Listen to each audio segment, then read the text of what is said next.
Hi friends, അസ്സലാമു അലൈക്കും. അപ്പോൾ എല്ലാ കൂട്ടുകാർക്കും നമ്മുടെ ഇന്നത്തെ വിശേഷത്തിലേക്ക് സ്വാഗതം കേട്ടോ. അപ്പോൾ എല്ലാവരും വീഡിയോ ഒക്കെ ഒന്ന് കാണുക, മുഴുവനായിട്ട് കാണുക.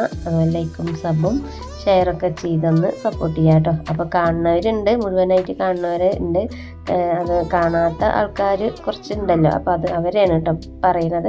അപ്പോൾ എനിക്കെന്നും സപ്പോർട്ട് ചെയ്യുന്ന എൻ്റെ വീഡിയോ ഒക്കെ ഫുള്ള് കാണും എന്നുള്ള ഒരു പ്രതീക്ഷ, എനിക്കൊരു വിശ്വാസമുള്ള ആൾക്കാരാണ് എൻ്റെ കമൻറ്റ് ചെയ്യുന്ന എല്ലാവരും കേട്ടോ. അപ്പോൾ എന്തായാലും എപ്പോഴും സപ്പോർട്ട് കൂടെ ഉണ്ടാവണം. നിങ്ങളെ സപ്പോർട്ട് ഉണ്ടെങ്കിൽ മാത്രമേ നമുക്ക് മുന്നോട്ട് പോകാൻ കഴിയുള്ളൂ.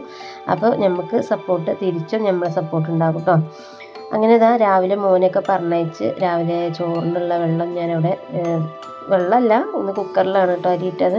കുക്കറിൽ അരിയൊക്കെ ഇട്ടവിടെ വേഗം വെച്ചിട്ടുണ്ട്. പിന്നെ ഒരു ഗ്ലാസ് ചായയൊക്കെ കുടിച്ച് കഴിഞ്ഞ് പിന്നെ അതാ നമുക്കിന്ന് രാവിലത്തെ ചായക്ക് കടി ഇന്ന് സേമിയ ഉപ്മാവാണ് കേട്ടോ. അപ്പോൾ ഇത് കിഴങ്ങ് സേമിയക്കല്ല കേട്ടോ, ഇത് നമ്മളെ വലിയ മോന് ചോറ് കൊണ്ടുപോകാൻ വേണ്ടിയിട്ട് ഓനുള്ള കിഴങ്ങ് പൊരിക്കുകയാണ്. അപ്പോൾ ഇന്നിപ്പോൾ പയറുണ്ട്, പക്ഷെ ഇന്ന് പയർ വേണ്ടാന്ന് പറഞ്ഞിട്ട്, ഇന്നും പയറാകുമ്പോൾ ഈ കിഴങ്ങ് പൊരി മതി എന്നാണ് അവൻ പറഞ്ഞത്. അപ്പം മക്കളെ ഓരോ പറയുന്നതല്ലേ നമ്മൾ ഉണ്ടാക്കി കൊടുക്കുക. അപ്പോൾ അവർക്ക് ഇഷ്ടത്തിന് ഉണ്ടാക്കി കൊടുക്കുമ്പോൾ അവർ ഇഷ്ടത്തോടെ കഴിക്കുകയും ചെയ്യുള്ളൂ അല്ലേ. അങ്ങനെ ഇതാ കിഴങ്ങൊക്കെ കട്ട് ചെയ്തെടുത്ത് ഇതാട്ടോ ഫ്രൈ ചെയ്യാൻ വേണ്ടിയിട്ട് പാനിലിട്ടിട്ട് സാധാ എന്നും ചെയ്യുന്ന പോലെ തന്നെയാണ് കേട്ടോ. മുളക് പൊടി അതുപോലെ തന്നെ മഞ്ഞളും ഉപ്പൊക്കെ ഇട്ടിട്ട് അങ്ങനെ പൊരിച്ച് കൊടുക്കലാണ്. അപ്പോൾ ഞാൻ എൻ്റെ വീഡിയോയിൽ അധികം കിഴങ്ങ് പൊരി ഉണ്ടാവും, അത് കണ്ട് മതിയായിട്ടുണ്ടാവില്ലേ എല്ലാവർക്കും. അപ്പോൾ ഇന്നും കൂടി കണ്ടോളൂ കേട്ടോ. ഇന്നല്ല, എന്നും ഉണ്ടാവും കിഴങ്ങ് പൊരി. വീഡിയോയിൽ രാവിലത്തെ സംഭവമാണ്, നമ്മൾ അധികം ചോറിന് വേണ്ടൊരു സംഭവമാണ് കേട്ടോ മോന്. അപ്പോൾ സ്കൂളിൽ ഇല്ലാത്ത സമയത്ത് മാത്രമാണ് കിഴങ്ങ് പൊരി ഇത് ഉണ്ടാവാതിരിക്കുള്ളൂ കേട്ടോ, ഇല്ലാതിരിക്കുള്ളൂ.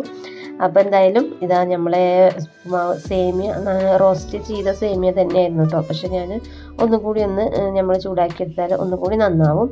അപ്പോൾ ഈ ഒരു സേമിയ കൊണ്ട് നമുക്ക് സേമിയ ബിരിയാണി, അതുപോലെ സേമിയ പിന്നെ ഫ്രൈഡ് റൈസ് അങ്ങനെയൊക്കെ ഉണ്ടാക്കണം. നല്ല ടേസ്റ്റാണ് കേട്ടോ. സേമിയ കൊണ്ട് ഫ്രൈഡ് റൈസ് ഉണ്ടാക്കിയതുകൊണ്ട് നല്ല അടിപൊളി ടേസ്റ്റാണ്. നല്ല ഒരു നമ്മൾ ഫ്രൈഡ് റൈസ് ഫ്രൈഡ് റൈസ് കഴിക്കുന്ന പോലെ തന്നെയാണ് കേട്ടോ. ഞാനൊരു പ്രാവശ്യം ഉണ്ടാക്കിയിട്ടുണ്ട്, പക്ഷേ ഞാൻ വീഡിയോ ഒന്നും ഇട്ടിട്ടില്ല കേട്ടോ. അപ്പോൾ നമ്മൾ ആരെങ്കിലും വീഡിയോ ഇടണമെന്നുണ്ടെങ്കിൽ ഇട്ടോളൂ കേട്ടോ, സേമിയ ഫ്രൈഡ് റൈസ് എന്ന് പറഞ്ഞിട്ട് കുക്കിംഗ് ചാനലുകാർ. അപ്പോൾ എന്തായാലും നമ്മളിതാ അടിപൊളി കിഴങ്ങൊക്കെ നല്ല അടിപൊളിയായിട്ട് തന്നെ ഫ്രൈ ആയി വന്നിട്ടുണ്ട്. ഒരുപാട് മുരിച്ചങ്ങോട്ട് കരിക്കുന്നത് ഇഷ്ടമല്ല കേട്ടോ, ചെറുതായിട്ടൊരു സോഫ്റ്റായിട്ടൊക്കെ വേണം കേട്ടോ അതിന്.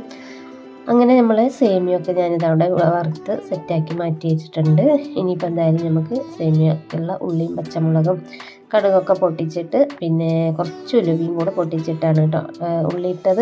അപ്പോൾ അതൊക്കെ അങ്ങോട്ട് തിളച്ച് ഒക്കെ സെറ്റായി വന്നപ്പോഴത്തേനും നമ്മൾ കറണ്ട് പോയപ്പോൾ മുഴുവനായിട്ട് വീഡിയോ എടുക്കാമെന്ന് കഴിഞ്ഞിട്ടില്ല. അപ്പോൾ ഞാൻ എൻ്റെ ഫോണിൻ്റെ ഫ്ലാഷ് കത്തിച്ചിട്ടാണ് കേട്ടോ വീഡിയോ എടുത്തത്. അപ്പോൾ അത്ര അങ്ങോട്ട് ക്ലിയറായി തോന്നിയില്ല. അപ്പോൾ ഞാൻ അതൊന്നും ഉൾപ്പെടുത്തിയില്ല കേട്ടോ, അതൊക്കെ കട്ട് ചെയ്തിട്ട് ബാക്കിയുള്ള മാത്രം കേട്ടോ ഇട്ടത്. അങ്ങനെ കറണ്ട് പോയ സമയത്ത് തന്നെ നമ്മൾ ചായപ്പൊടി മക്കളെ പോക്കും എല്ലാതും കഴിഞ്ഞിരിക്കുന്നു.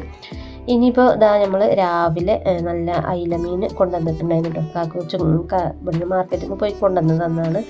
അപ്പോൾ അതൊക്കെ ഒന്ന് നന്നാക്കി കട്ട് ചെയ്തെടുക്കുകയാണ്. അപ്പോൾ മുഴുവനായിട്ട് പൊരിക്കുമ്പോൾ എന്തോ ഒരു മാതിരിട്ടോ ഒരു ടേസ്റ്റ് തോന്നുന്നില്ല. ഇങ്ങനെ കട്ട് ചെയ്തിട്ട് ചെറിയ പീസാക്കി പൊരിക്കുമ്പോഴാണ് അതിൻ്റെ നല്ല ടേസ്റ്റ് തോന്നുക കേട്ടോ. അപ്പോൾ മുളകും ഉപ്പും എല്ലാം നല്ല ശരിക്കും പിടിക്കും കേട്ടോ. മീനിൻ്റെ ഉള്ളിലൊക്കെ നല്ല തേച്ച് പിടിപ്പിച്ച് നല്ല ഒരു ടേസ്റ്റ് കിട്ടും. അപ്പോൾ മക്കളൊക്കെ അങ്ങനെ ഓരോന്നായിട്ട് തനിച്ച് പൊരിക്കുമ്പോൾ മക്കൾ പറയുന്നുണ്ട് ഇതിൽ ഉപ്പും മുളകും പുളിയൊന്നും പിടിക്കാത്ത പോലെ ഉണ്ട് മച്ചി, അത് ഇങ്ങനെ കട്ട് ചെയ്ത് പൊരിക്കുകയെന്ന് പറയും കേട്ടോ.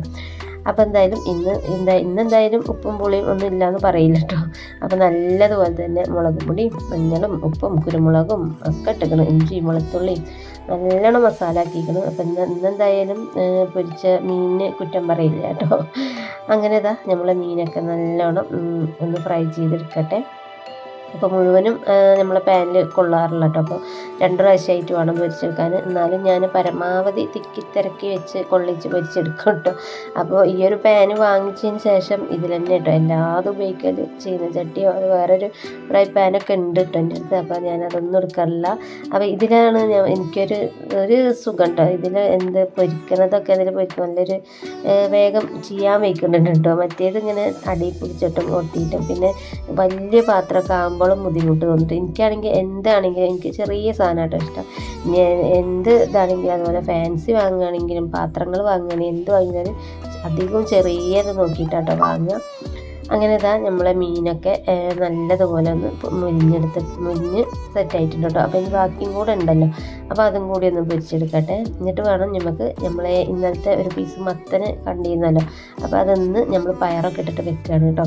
അപ്പോൾ അതെന്തായാലും പയർ ഞാൻ കുക്കറിൽ ആക്കി അവിടെ വേഗം വെച്ചിട്ടുണ്ട്. ആ ഒരു വിസിലടിച്ചതിന് ശേഷം ഞാൻ മത്തന് ഇട്ട് കൊടുക്കാമെന്ന് വിചാരിച്ചിട്ടുണ്ട്. മത്തനും അവിടെ കട്ട് ചെയ്ത് വെച്ചിട്ടുണ്ട്. അപ്പോൾ മത്തന് പയറും ഒപ്പം ഇട്ട് കൊടുത്താൽ പിന്നെ കഷ്ണമൊന്നും കാണാത്ത രീതിയിലാവും കേട്ടോ. അപ്പോൾ അങ്ങനെ ഒരു രസമില്ലാത്തൊരു എരിശ്ശേരി ആവും കേട്ടോ. അപ്പോൾ മത്തൻ എരിശ്ശേരിയാണ് കേട്ടോ. അപ്പോൾ ഇതാ നമ്മൾ പയറൊക്കെ ഒന്ന് വെന്തിട്ടുണ്ട്. ഇനിയിപ്പോൾ ഞാൻ കട്ട് ചെയ്ത മത്തൻ പീസൊക്കെ ആയിട്ട് ഇട്ട് കൊടുക്കണം കേട്ടോ. അപ്പോൾ മത്തന് നല്ല നാടൻ മത്തനാണ് കേട്ടോ, നമ്മളൊരു സുഹൃത്ത് തന്നതാണ്. അങ്ങനെ മമ്പയർ വെന്തിയിലൊക്കെ ഇതാ ഇട്ട് കൊടുത്തേക്കാണ്. ഇനി കുറച്ച് ഉപ്പും കൂടി ഇട്ടിട്ട് ഒന്ന് വേവിച്ചെടുക്കാം കേട്ടോ. ഒരൊറ്റ വിസിൽ മാത്രം. കുക്കറിലാകുമ്പോൾ ആകെ വെന്തുടഞ്ഞ് കലങ്ങി അങ്ങോട്ട് പോണത് എനിക്ക് വലിയ ഇഷ്ടമല്ല കേട്ടോ. കുറച്ച് ചെറിയ പീസൊക്കെ ഇങ്ങനെ കാണുമ്പോൾ ഒരു കണ്ടിങ്ങനെ കഴിക്കണം, അതാണ് ഇഷ്ടം കേട്ടോ. അപ്പോൾ ഞാൻ വെക്കുന്ന ഒരു രീതിയാണ് കേട്ടോ പറഞ്ഞത്, മത്തൻ എരിശ്ശേരി. അപ്പോൾ അതിക്കുള്ള തേങ്ങയും അതുപോലെ ജീരകവും പച്ചമുളകും പിന്നെ വെളുത്തുള്ളി കേട്ടോ. പിന്നെ 2 ചെറിയ ഉള്ളി ഉണ്ടെങ്കിൽ ഇട്ട് കൊടുക്കാം, പക്ഷേ ചെറിയ ഉള്ളി എൻ്റെ അടുത്ത് ഉണ്ടായിരുന്നില്ല കേട്ടോ. അപ്പോൾ അതുകൊണ്ട് ചെറിയ ഉള്ളി ഇട്ട് കൊടുത്തിട്ട് വെളുത്തുള്ളി ജീരകവും പച്ചമുളകും കുറച്ച് മഞ്ഞൾപ്പൊടി ഇട്ടിട്ട് തേങ്ങ ഒന്ന് അരച്ചെടുക്കുക. കാരണം നല്ലോണം ഒന്നും അരച്ചിട്ടില്ല, ചെറുതായിട്ടൊന്ന് ചെറിയൊരു തരിതരിപ്പോടെ കേട്ടോ. അങ്ങനെ ഇതാ നമ്മൾ മത്തന് ഇവിടെ വെന്തിട്ടുണ്ട്. അപ്പോൾ മത്തൻ കഷ്ണം ഒന്നും ഉടയാതെ തന്നെ കിട്ടിയിട്ടുണ്ട് കേട്ടോ. അപ്പോൾ ഇതുപോലെ കിട്ടുമ്പോഴാണ് ഇനി തിളപ്പിക്കുമല്ലോ നമ്മൾ, തേങ്ങയൊക്കെ ഇട്ടൊന്ന് തിളപ്പിച്ചെടുക്കുമ്പോൾ പിന്നെയും ഒന്ന് ഉടയും. അപ്പോൾ എന്തായാലും നമ്മളിതാ അടിപൊളി മത്തൻ എരിശ്ശേരി മമ്പയർ എരിശ്ശേരി കേട്ടോ. അപ്പോൾ ഞാൻ ഈ ഒരു രീതിയിലാട്ടോ വെക്കുക. പിന്നെ എല്ലാവരും എങ്ങനെ വെക്കാതെ മത്തൻ എരിശ്ശേരി കറക്റ്റായിട്ടൊന്നും നമുക്കറിയില്ല കേട്ടോ. അറിയുന്നത് പോലെയൊക്കെ അങ്ങനെ കാട്ടിക്കൂട്ടുണ്ട്.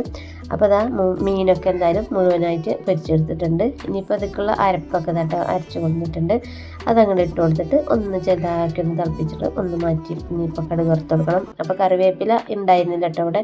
ഞാനിത് തേങ്ങയൊക്കെ ഇട്ട് കൊടുത്തിട്ട് വേഗം നമ്മൾ ആക്കാനും വിളിച്ചിട്ട് അവിടെ തറവാട്ട് പോയിട്ട് വേഗം കറിവേപ്പിലൊക്കെ എടുത്ത് കൊടുന്ന് നിൽക്കണം കേട്ടോ. അപ്പോൾ എന്നിട്ടാണ് പിന്നെ വീഡിയോ എടുത്തത് കേട്ടോ. അങ്ങനെ നമ്മളെ സൂപ്പർ മത്തൻ എരിശ്ശേരി ഇവിടെ റെഡി ആയിട്ടുണ്ട് കേട്ടോ. ഇനിയിപ്പോൾ എന്തായാലും നമുക്ക് കഴിക്കുന്ന കടുകൊക്കെ വറുത്തിട്ട് കൊടുക്കാം. അപ്പോൾ വറ്റൽമുളക് ഇല്ല കേട്ടോ. പിന്നെ ചില ഒരു എരിശ്ശേരി വെക്കുമ്പോൾ കാണാം ഈ തേങ്ങ വറുത്ത് ഇടുന്നതാണ് കേട്ടോ. അതെന്തിനാണെന്ന് എനിക്കറിയില്ല കേട്ടോ. അപ്പോൾ ഇതുപോലെ തന്നെ എനിക്ക് വെക്കാനറിയില്ല, ഞാനിങ്ങനെ വെക്കുക കേട്ടോ. ഈ നാടൻ രീതിയിൽ പച്ചമുളകും ജീരകവും ഉള്ളിയും ഒക്കെ ചതച്ചിട്ട് പിന്നെതാ അങ്ങനെ നമ്മുടെ കറിവേപ്പിലയും കടുകൊക്കെ ഇട്ട് പൊട്ടിച്ചിട്ട് നല്ല സൂപ്പറായി എരിശ്ശേരി സെറ്റ് ആയിക്കണം കേട്ടോ. അപ്പോൾ ഇനി മത്തൻ്റെ ഇല ഉണ്ട് കേട്ടോ. മത്തൻ്റെ ഇല ഇപ്പം ഇന്ന് താളിക്കണില്ല, വൈകിട്ട് താളിക്കാമെന്ന് വിചാരിച്ചിട്ട് കേട്ടോ. അപ്പോൾ ഉച്ചക്കത്തേക്ക് ഇതൊക്കെ തന്നെ ധാരാളം കേട്ടോ. ഈ ഒരു കറി ഇതുണ്ടെങ്കിൽ എനിക്ക് മീനോ ഇറച്ചിയോ ഒന്നും വേണ്ട. എനിക്ക് ഇങ്ങനത്തെയൊക്കെ മത്തൻ പയർ അതുപോലെ തന്നെ ചേന അങ്ങനത്തെയൊക്കെ ഭയങ്കര ഇഷ്ടമാണ് കേട്ടോ. പക്ഷേ ഇവിടെ മക്കൾക്കൊന്നും ഇഷ്ടമല്ല, അതുകൊണ്ട് അത് വെക്കാൻ എനിക്ക് മടിയാണ്, വാങ്ങാൻ നമ്മളെ കാക്കാനും മടിയാണ് കേട്ടോ, കാക്കൂനും മടിയാണ്. അപ്പോൾ ചെറുതായിട്ട് ജലദോഷമൊക്കെ വരുന്നുണ്ട് കേട്ടോ. അപ്പോൾ മഴച്ചാലിലൊക്കെ കൊണ്ടിട്ടാൽ തോന്നുന്നുണ്ട്. അപ്പോൾ എന്തായാലും നമ്മളെ വീഡിയോ വിശേഷങ്ങളൊക്കെ ഇത്രയാണുള്ളൂ കേട്ടോ. അങ്ങനെ നമ്മളെ പണികളൊക്കെ ഫുള്ള് കഴിഞ്ഞിക്കണ്. ഇനിയിപ്പോൾ അലക്കലും തിരുമ്പലും പൊളിയും എന്നത്തെയും പോലെ തന്നെ ഇന്നത്തെയും വിശേഷം ഇതൊക്കെ തന്നെ കേട്ടോ. അപ്പോൾ എല്ലാവർക്കും ഇഷ്ടപ്പെട്ടു എന്ന് വിചാരിക്കുന്നു. ഇഷ്ടപ്പെടുകയാണെങ്കിൽ എല്ലാവരും ഒന്ന് ലൈക്കും സബും ഷെയറൊക്കെ ചെയ്തൊന്ന് സപ്പോർട്ട് ചെയ്യാം. വീണ്ടും നമുക്ക് നല്ലൊരു വീഡിയോ ആയിട്ട് കാണാം. Okay, by.